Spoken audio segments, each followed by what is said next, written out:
সাল থেকে 15 সাল পর্যন্ত আমি শিক্ষকতার সাথে সম্পৃক্ত ছিলাম। পাশাপাশি আমার খুব ইচ্ছা ছিল যে অন্তকে বাংলাদেশের যেহেতু আমাদের কৃষি প্রধান দেশ, এর সাথে সাথে কিছু করি। কিন্তু ওই সময় দেখা গেছে একসময় আরকি এটার প্রতি আমি আকৃষ্ট হয়ে ওই চাকরিটা ছেড়েই দেই।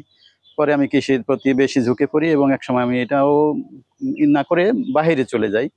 বিদেশে আমি ৫ বছর থাকার পরেও আমার সবসময় আমার মন ছিল যে দেশে যাব, দেশে কিছু করব, এই ধরনের আরকি।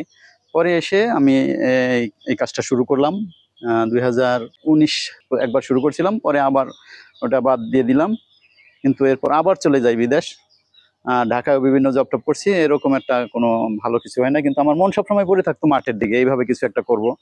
আমি দেখতাম যে বিশেষ করে যেখানেই গেছি কোনো ফ্রিডম নাই।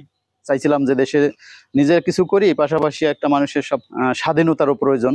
এইজন্য আমার চিন্তা করলাম যে এরকম একটা কিছু করি। খুব শখ ছিল যে আমি একটা উদ্যোক্তা হব। কিভাবে কি করা যায় এটা আমার সবসময় একটা ছিল। তো পরে আবার এসে যখন এটা শুরু করলাম ২৪ সালে আমি আইসা ১ম স্বল্প পুঁজিতে এই কাজটা শুরু করছি। এখন আলহামদুলিল্লাহ যথেষ্ট ভালো আছি। এখানে আমার এই যে ২ সেটে মুরগি আছে, এখানে আছে ১২৫০। আবার পাশাপাশি ওই যে ওখানে আছে ১৫০০ মুরগি। সবাই মিলে মাসে আমি ২ টা ব্যাচ কন্টিনিউ করি।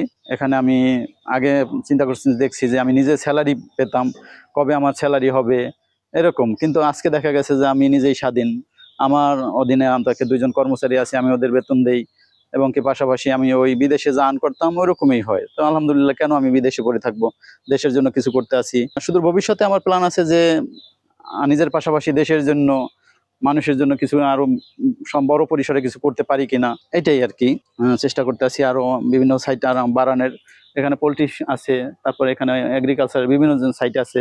পাশাপাশি আমার ওই জায়গায় আরেকটা সেট আছে, ওখানেও আমি বিশাল আমার বড় কিছু করবো, এরকম আমার প্ল্যান আছে আর কি। বাংলাদেশের পোল্ট্রি শিল্পটা এখন আগে সে একটু মিশিয়ে পড়ে গেছে, কারণ এখানে বিভিন্ন দেখা গেছে লবিং, তারপরে ওই যে বিভিন্ন ইসের কারণে আগের মতো ওইরকম আর, বিশেষ করে গ্রামীণ পর্যায়ে যার স্বল্প মানে ছোট খামারিগুলো আর আগের মতো ওরকম কিছু করতে পারতেছে না। বিশেষ করে বাচ্চার দাম, তারপরে ওই ফিডের দাম সবে মিলা বিভিন্ন সিন্ডিকেটের কারণে আর কি ওই সে আগের মতো লাভ এখন আর হইতেছে না। এই জন্য দেখা গেছে অনেক খামারি আগের চেয়ে ঝরে গেছে।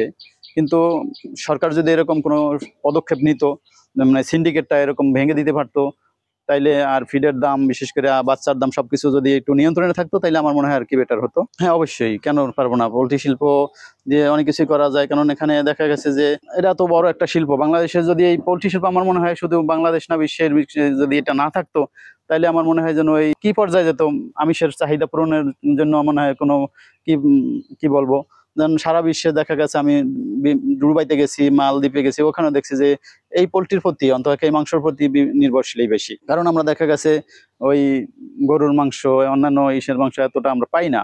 আর এটা দেখা গেছে পাওয়া গেছে। এই জন্য আমি বলবো যে এই শিল্পটা যাতে আরো উত্তরোত্তর উন্নতি হয়, সেজন্য সরকারের পদক্ষেপ নেওয়া উচিত। এবং পাশাপাশি যারা তরুণ সমাজ আছে, বিশেষ করে আমিও তাদেরকে বলবো যে তারা যাতে এই পর্যায়ে আগায় আসতে পারে, আসে। এবং কি এটা একটা লাভবান পদ্ধতি আমি মনে করি। আশা করা যায় যে যদি এরকম করে তরুণরা, আমি বলবো যে তাদেরকে এই শিল্পে আসার জন্য, এবং কি তারা নিজের ক্যারিয়ার ভালোভাবেই করতে পারবে ইনশাল্লাহ।